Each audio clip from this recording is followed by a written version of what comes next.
Ma chère Lucille, je crois qu'il est grand temps d'allumer. Ah, c'est mieux comme ça. C'est vrai que vous, professeur Lux, vous êtes un spécialiste de la lumière. Moi, je dois vous avouer que je n'y connais pas grand-chose. Rien du tout, en fait, à part l'emplacement de l'interrupteur.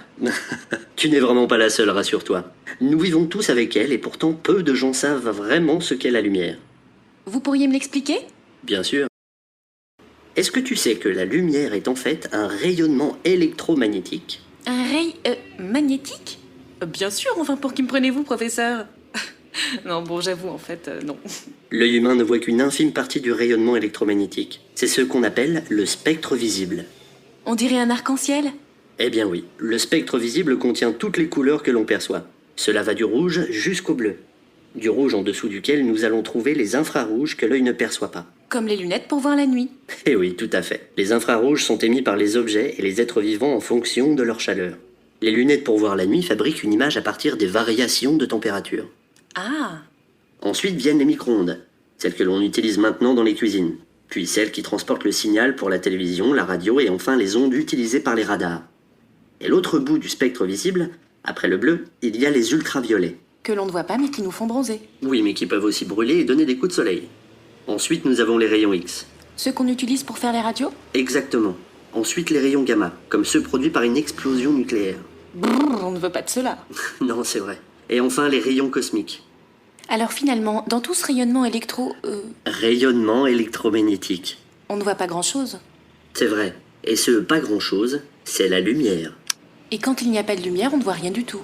Eh non. Et c'est pour ça que depuis la nuit des temps, les hommes ont cherché une source de lumière pour les éclairer quand notre grande ampoule soleil est partie se coucher. Le feu ne servait pas qu'à se réchauffer. Il servait aussi à voir et à être vu.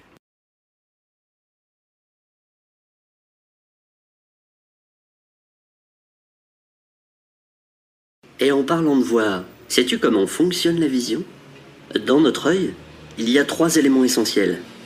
D'abord l'iris, la jolie partie colorée dans l'œil, chez toi c'est tout bleu, qui en se contractant va laisser entrer plus ou moins de lumière dans ton œil. C'est comme le diaphragme sur un appareil photo. Ensuite, il y a le cristallin. Le cristallin, c'est cette lentille derrière l'iris tenue par des petits muscles qui l'attirent pour en modifier la courbure et te permettre de faire la mise au point. En vieillissant, il perd de sa souplesse, et c'est pour ça que moi, je dois porter des lunettes pour lire. Enfin, il y a la rétine. Cette membrane qui tapisse le fond de l'œil et reçoit la lumière et qui fait que ton cerveau peut la transformer en image. Sur la rétine, il y a 2 sortes de capteurs, les bâtonnets et les cônes. Les bâtonnets nous servent à voir les contrastes en noir et blanc, et ce sont les bâtonnets qui nous servent à voir à la tombée de la nuit ou la nuit. Les cônes, eux, nous servent à voir les couleurs. Ils sont actifs en pleine lumière et se mettent en sommeil la nuit. D'où l'expression « la nuit, tous les chats sont gris ». Parce que la nuit, nos yeux ne voient plus les couleurs?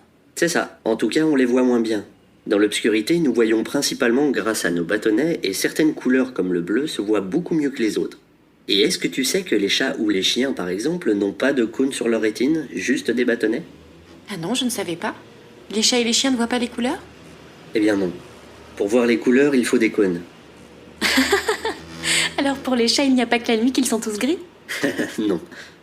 Des cônes, nous les humains, nous en avons de 3 sortes. Des cônes sensibles au rouge, au vert et au bleu. À partir de ces 3 couleurs, nos yeux voient toutes les couleurs de l'arc-en-ciel. En s'additionnant ou se soustrayant, elles peuvent faire du rose, du jaune. Et mises toutes ensemble, quelle couleur nous donnent-elles? Du blanc. Exactement. Et c'est ainsi que fonctionnent nos écrans de télévision ou d'ordinateur. Ils reproduisent toutes les couleurs à partir de ces 3 couleurs primaires. Il arrive aussi que certaines personnes souffrent d'une déficience de l'un de ces types de capteurs de couleurs. Majoritairement le cône sensible au vert. On dit qu'ils sont daltoniens.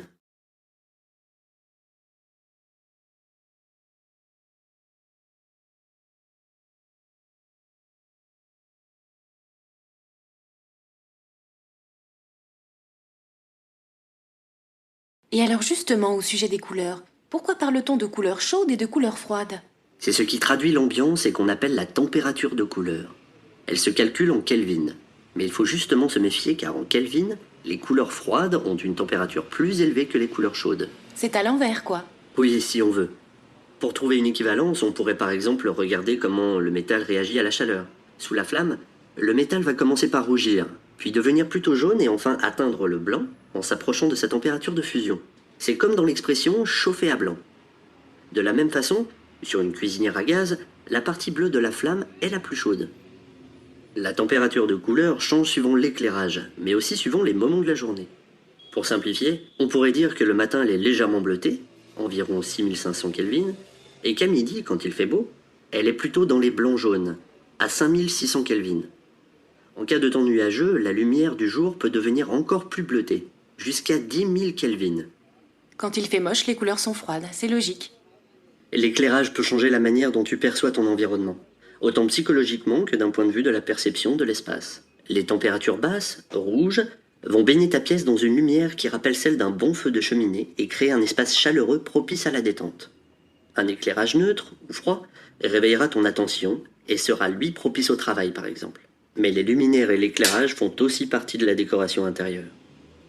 Oh ben en parlant de lumière, c'est pas de chance. J'en ai plus de rechange. Il faut dire que chez moi ça claque souvent. Ah, au contraire, c'est une chance. Je vais pouvoir t'aider à choisir une lampe et t'expliquer les différents types d'éclairage. J'ai une grande surface pas loin qui ferme assez tard. Ça ne vous ennuie vraiment pas de m'accompagner? Pas du tout. Bien au contraire.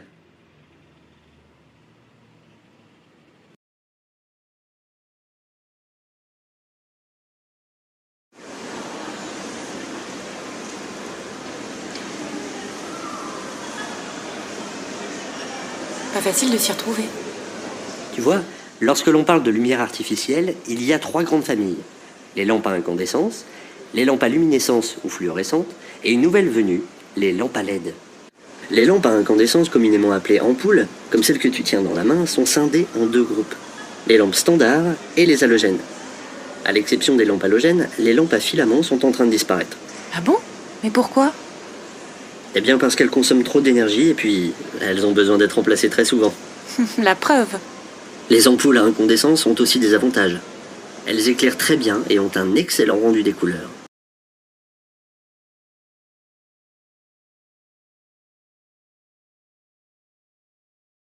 Rendu des couleurs.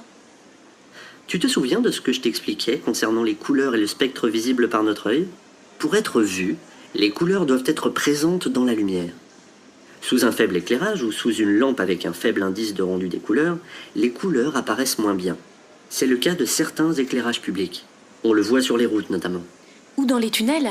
Il y en a un près de chez moi qui repeint toutes les voitures en marron. Exactement. L'indice de rendu des couleurs se trouve parfois sur les emballages des ampoules ou la documentation sous le sigle IRC ou RA. La lumière du jour est notre référence pour le rendu des couleurs. Son indice est de 100. Les lampes à incandescence standard et halogènes ont un rendu de 100, c'est-à-dire qu'elles permettent de voir toutes les couleurs de l'arc-en-ciel. Un éclairage peut avoir un bon indice de rendu de couleur, mais avoir néanmoins une dominante dans telle ou telle couleur. Par exemple, il arrive dans les magasins de voir un bel étal de tomates d'un rouge presque lumineux. Eh bien, c'est parce qu'on a pris soin de les éclairer avec une dominante rouge. Mais si cette lumière n'avait pas toutes les autres couleurs dans son spectre, les tiges, les feuilles de nos belles tomates ne seraient plus vertes, mais paraîtraient fanées. Il faut bien faire la différence. Le rendu des couleurs n'a rien à voir avec la température de couleur. Une lumière très chaude ou très froide peut avoir un excellent rendu de couleur.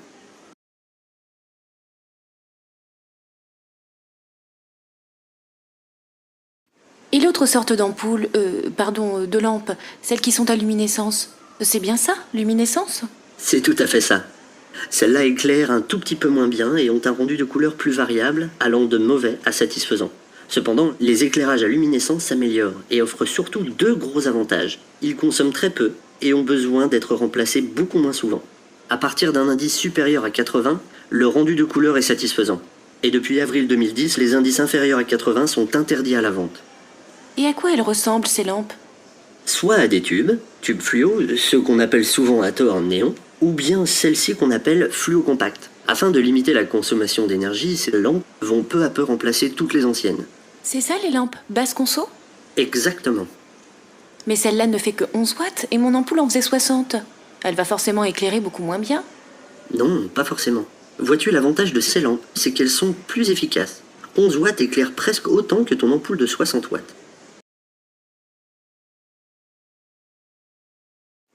La lumière, c'est de l'énergie. Et pour mieux comprendre, il faut que je t'explique ce qu'est le flux lumineux. On calcule le flux de lumière d'un éclairage en lumens. Tu le vois peut-être indiqué sur l'emballage de cette lampe. 650 LM, c'est ça?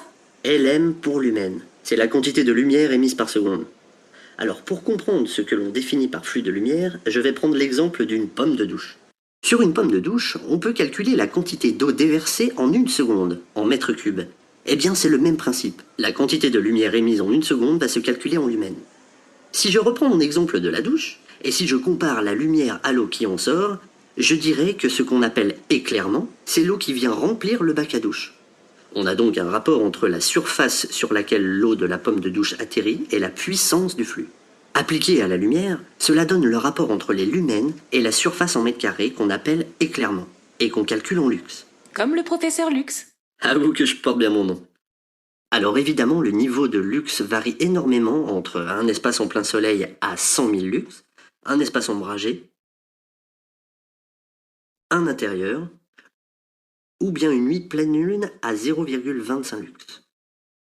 C'est aussi cette mesure, le lux, qu'on va utiliser pour les normes déterminant les bons niveaux d'éclairage dans une pièce ou un bureau par exemple. Enfin, il y a une troisième unité qu'on mesure en candela par mètre carré et qui mesure la luminance. Si je reviens à ma douche... Vous êtes un vrai obsédé de la propreté. Enfin Lucille, ce n'est qu'un exemple. Pardon, promis, je ne dis plus rien. Je veux tout savoir sur les candélas. À la douche alors. La douche. En frappant le bac de douche, l'eau va faire des éclaboussures. Il n'y a pas que le fond de la douche qui est mouillé. Surtout si c'est mon petit-neveu qui l'apprend. Il en met partout. Pardon. Eh bien la lumière aussi éclabousse. La lampe émet de la lumière sur une surface qui peut à son tour illuminer en éclaboussant. C'est la luminance et c'est ce que l'on mesure en candela par mètre carré. Elle caractérise la luminosité d'une source de lumière. Si cette luminosité est trop forte, elle provoque une sensation d'éblouissement pour l'œil. Alors attendez, on va voir si j'ai tout bien compris. La puissance de l'eau qui sort de la douche, c'est ce qu'on mesure en lumens. Le rapport entre la quantité déversée et la surface sur laquelle on projette, ce sont des lux. Et enfin, la lumière qui émane de la surface éclairée et qui éclaire aussi, comme l'eau qui éclabousse mouille aussi, on la mesure en candela par mètre carré. Lumen, lux et candela. J'ai tout bon ? Tout bon. Donc si j'ai bien compris, la lampe utilise des watts pour fonctionner et une lampe efficace, c'est une lampe qui fait beaucoup de lumens en consommant le moins de watts possible. Exactement ça.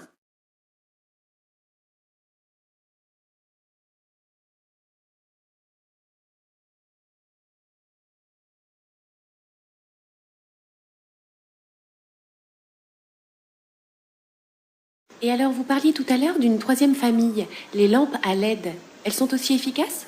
Potentiellement, les LED sont les lampes d'avenir en termes d'efficacité et de confort. Et elles fonctionnent comment ? Les LED émettent de la lumière à partir de composants électroniques que l'on appelle des diodes électroluminescentes.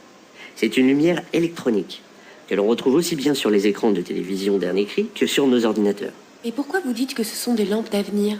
Eh bien parce qu'une lampe comme celle-ci, qui ne consomme que 7 watts, produit autant de lumière qu'une lampe incandescente de 40 watts. Rien que pour cette lampe, l'économie annuelle est de plus de 3 €. C'est la solution la plus performante pour protéger notre environnement. En plus, les lampes à LED ont une durée de vie très longue, 25 fois supérieure à celle de ton ampoule. En moins de 5 ans, tu auras remboursé le prix d'achat de ta lampe à LED. Mais au niveau de la qualité de la lumière, elles sont aussi performantes ? Les lampes à LED peuvent produire une lumière douce ou intense selon les modèles. Et on peut créer des ambiances dynamiques chez soi en faisant varier la luminosité. Et même la couleur pour certaines d'entre elles.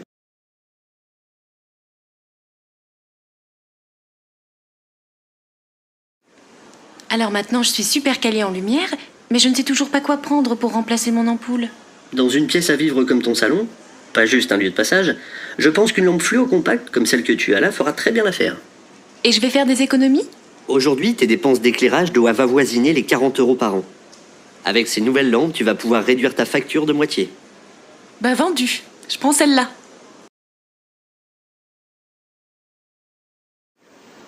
Professeur, dites-moi, c'est quoi ce signe avec la poubelle ? Une poubelle barrée. Le sigle t'indique que cette lampe ne doit pas être jetée à la poubelle. Elle doit être recyclée. Si ces lampes sont aussi efficaces, c'est qu'elles contiennent une petite quantité de mercure qui leur permet de consommer peu d'énergie tout en éclairant très bien. Mais le mercure est dangereux pour l'environnement ? C'est pour ça qu'il faut le recycler. Mais attendez, je comprends plus très bien. Ces nouvelles lampes, je croyais que c'était un geste pour l'environnement. Maintenant, j'apprends qu'elles contiennent du mercure et que je dois impérativement les recycler. C'est un peu contradictoire, non ? Pas si tu considères les économies d'énergie qui vont être réalisées grâce à l'infime quantité de mercure présente dans ces lampes. Le mercure serait dangereux pour l'environnement si les dizaines de millions de lampes arrivant en fin de vie chaque année n'étaient pas traitées et recyclées. Quoi qu'il en soit, il faut savoir que la production d'électricité elle-même rejette du mercure. Moins de consommation, c'est aussi moins de mercure. Oui, mais que se passe-t-il si je la casse? Je retiens mon souffle, je cours hors de chez moi et j'attends les services de décontamination? Non, pas du tout, ma chère Lucille. Rien de tout ça. Pas avec la quantité contenue dans une seule lampe. Il faut néanmoins prendre quelques précautions simples. Aérer la pièce, balayer les brisures et les poudres et les mettre dans un sac poubelle en veillant à ne pas se couper. Il vaut mieux que j'utilise un aspirateur alors. Non, surtout pas. Les poudres resteraient prisonnières dans le filtre de ton aspirateur et tu les rejetterais dans l'air en faisant le ménage plus tard. Mais au fait, pour recycler, comment je dois m'y prendre? Je la mets dans la poubelle recyclage? Non, non, non, surtout pas. Aucune poubelle. Souviens-toi du sigle sur l'emballage. Les nouvelles lampes, c'est comme les piles. Elles doivent être jetées à part. Où alors? Tu les rapportes au magasin au moment où tu viens les remplacer. Les commerces, les grandes surfaces ou les magasins de bricolage ont l'obligation de reprendre tes lampes quand tu en achètes des neuves. Ici, c'est encore plus simple car l'enseigne où nous nous trouvons actuellement fait partie de celles de plus en plus nombreuses qui permettent à leurs clients de déposer leurs lampes dans un meuble de collecte en libre accès, comme pour les piles. C'est sûr que c'est quand même plus pratique comme ça. Il y a aussi la solution déchetterie. De nombreuses collectivités locales mettent en place la collecte des lampes dans leurs déchetteries, permettant à leurs usagers de les déposer en même temps que les autres déchets.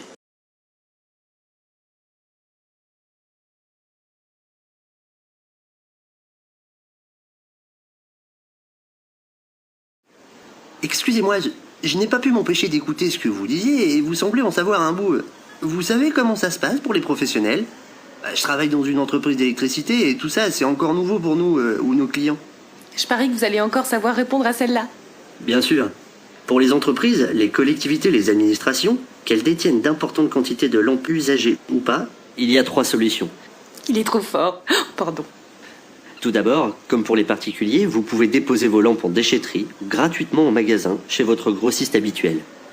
Deuxième solution, si une entreprise s'occupe de la maintenance de votre éclairage, ou si vous travaillez déjà avec un collecteur de déchets, ces prestataires peuvent vous proposer de récupérer vos lampes usagées.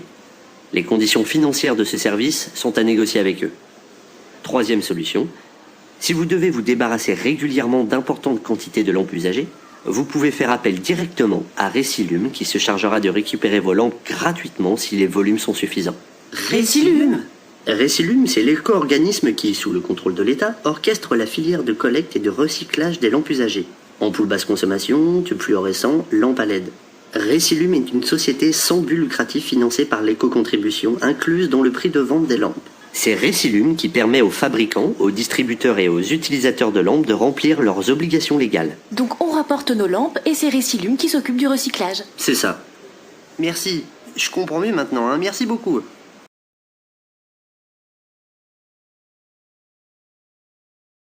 Tiens, voilà votre Récilum. Oui, comme ça tu vois à quoi ressemble le meuble de collecte. Quand ton ampoule sera hors d'usage, c'est ici que tu viendras la déposer. Bah ce ne sera pas pour tout de suite. Je m'y connais moi en lampes et celle-ci, elle n'est pas du genre à claquer tout de suite. C'est vrai. Il n'empêche que le recyclage des lampes doit devenir un réflexe pour tous. Au fait, en parlant de recyclage, ils en font quoi des lampes? On recycle d'abord totalement le verre qui soit revient dans la fabrication des tubes ou sert pour l'isolation par exemple. Puis les métaux qui composent les contacts et les culots. Les plastiques ne représentent pas assez pour qu'il soit intéressant de les recycler et deviennent majoritairement du combustible. Les poudres fluorescentes qui recouvrent l'intérieur du tube et le mercure qu'elles contiennent ne sont pas recyclables et sont définitivement stockées de manière sécurisée dans des centres de stockage des déchets ultimes de classe 1. Tu vois ? Les lampes sont recyclées à plus de 90%, ce qui permet de préserver les ressources naturelles. Maintenant que j'y fais attention, je vois bien ce que vous vouliez dire en parlant de l'éclairage public. Il ne rend pas bien les couleurs, tout est très jaune. Oui, son indice de rendu des couleurs n'est que de 25 sur 100. La vision des couleurs ici n'est pas très importante. Il s'agit avant tout d'assurer la sécurité. Mais l'éclairage public va lui aussi évoluer. Pour faire des économies?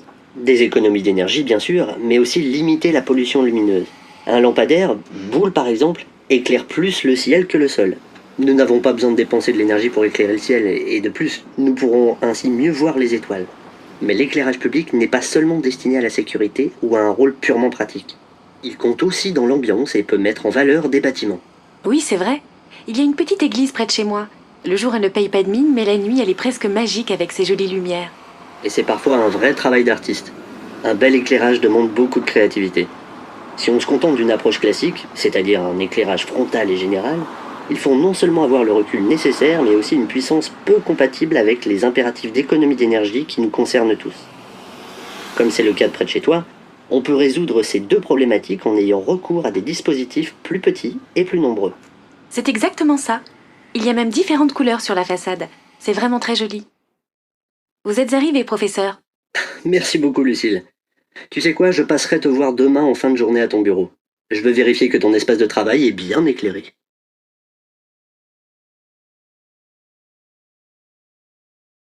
Eh bien, chère Lucille, j'ai bien fait de passer. Votre espace de travail est vraiment mal éclairé. Oh, bonsoir, professeur. Ah, vous trouvez? Je suis concentrée sur mon écran, alors je n'y fais pas vraiment attention. Tu n'y fais pas attention, mais sans t'en rendre compte, tu te fatigues les yeux. C'est vrai qu'il m'arrive d'avoir mal à la tête le soir. Un bon éclairage doit te donner suffisamment de lumière sans t'éblouir. Dans un espace de travail comme le tien, il faut impérativement éviter les écarts importants entre ta zone de travail autour de ton écran et ce qui l'entoure. Une différence importante oblige tes yeux à constamment s'adapter, et même si tu ne t'en rends pas compte, ils finissent par se fatiguer. C'est pour ça qu'il y a des règles imposées par le Code du travail. Tu dois avoir au moins 500 lux sur ton bureau et une installation qui a un bon rendu de couleur. Il y en a un qui ne marche plus. Je vais appeler notre responsable de l'entretien. Vous allez voir, il est très gentil. Quentin? Bonsoir, c'est Lucie, le 3e. J'ai des soucis de lumière. Je vous attends. Il arrive tout de suite. Je pense que vous devriez en profiter pour changer tous vos tubes en même temps avant qu'ils ne se dégradent. Lorsqu'ils sont noircis aux embouts, ils ne sont plus efficaces. Plus efficace? En fin de vie, les tubes consomment plus et éclairent moins bien. De plus, vous remarquerez que les tubes ne sont pas tous de la même couleur. Oui, vous avez raison. Notre service achat a changé de fournisseur. Vous savez que le Code du travail vous impose un carnet de maintenance. À vous d'imposer les bonnes références. C'est vrai. En fait, nous avons prévu de revoir notre installation. À cet étage, elle est ancienne et je suis sûr que l'on peut faire mieux. Mais nous attendons la visite d'un expert. Mon cher Quentin, voilà votre expert. Le professeur est incollable sur le sujet. C'est vrai que votre installation est dépassée. Elle éclaire peu et consomme beaucoup. Un luminaire électronique de nouvelle génération permettrait une économie de plus de 50%. Mais bien sûr, vous avez tout à fait raison. Ah, qu'est-ce que je disais? Dans l'existant et dans le neuf, la réglementation impose des réductions de consommation et les améliorations techniques améliorent non seulement les dépenses énergétiques, mais aussi le confort visuel. Plus confortable et plus économique. Tout le monde est avantagé. Si notre directeur n'est pas convaincu avec ça... Attendez. Des économies, vous pouvez aussi en faire en installant un détecteur de présence. Jusqu'à 25%.